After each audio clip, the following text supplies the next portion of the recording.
Bonjour mes chers élèves. Aujourd'hui, on va faire un exemple de contrôle. Niveau CP. Matière, exercice écrit. Exercice numéro 1. Je lis la question. Colorie toutes les cases où tu vois le son en. AN dans le son en. AN en, EN en, ON en. Mais on doit suivre la demande de la question. Colorie toutes les cases où tu vois le son en avec AN. Donc, je colorie le son en avec AN. Le son en avec AN. Le son en avec AN. Et aussi le son en avec AN. Donc, c'est un exercice très simple. Passons à l'exercice numéro 2. Remets les syllabes dans l'ordre pour écrire des mots. Il y a des syllabes, on doit les remettre dans l'ordre pour écrire un mot. Par exemple, une quoi? Une pendule, une pendule. Donc, j'écris le mot. Voilà, une pendule.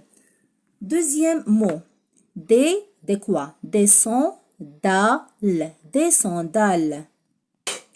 Regardez bien les enfants ici. Il y a la lettre S à la fin. C'est la marque de pluriel. Passons au troisième mot. Radio. Radio. Donc, le mot, c'est radio. La radio. Voilà les enfants. La radio.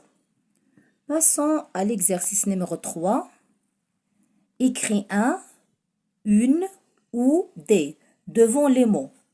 Donc, chaussure. Chaussure. C'est un mot au pluriel. C'est un mot au pluriel.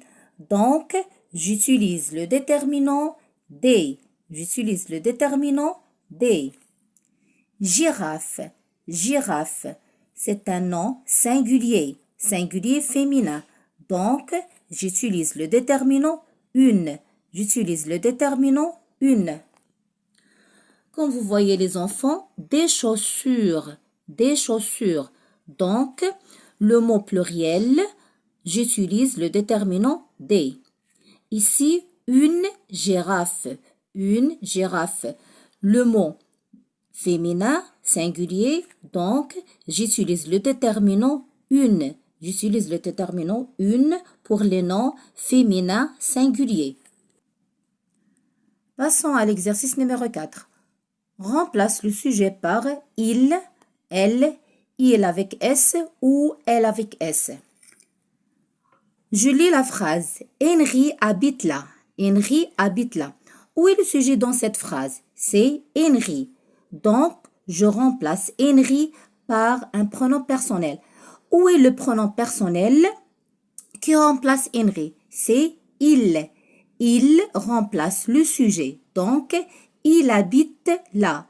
Il habite là. Deuxième phrase, Sophie et Marie sont gentils.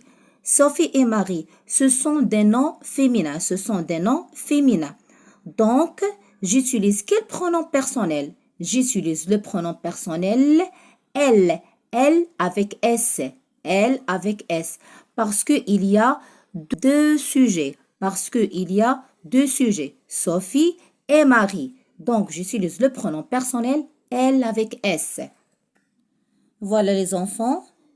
Il habite là. Deuxième phrase. Elles sont gentilles.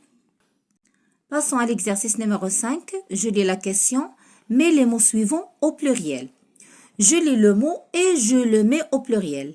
Un clôture. Un clôture. Donc, je mets le mot au pluriel. J'écris des clôtures. Des clôtures. Et j'ajoute la lettre S à la fin, la marque de pluriel. Une ruche. Une ruche. Des ruches. Et j'écris la lettre S à la fin, la marque de pluriel. Un lit. Des lits. Et j'écris la lettre S à la fin, la marque du pluriel. Comme ça les enfants, et n'oubliez pas surtout la lettre S à la fin, la marque de pluriel. Passons à l'exercice numéro 6. Remets les mots dans l'ordre pour écrire une phrase. Comme vous savez bien, toujours la phrase commence par majuscule et se termine par un point. sur le Hugo assis, canapé et. Donc, comme vous savez bien, toujours la phrase commence par majuscule. Hugo. Comme vous voyez, il y a la lettre H majuscule. La lettre H majuscule. Hugo. Et, c'est le verbe être.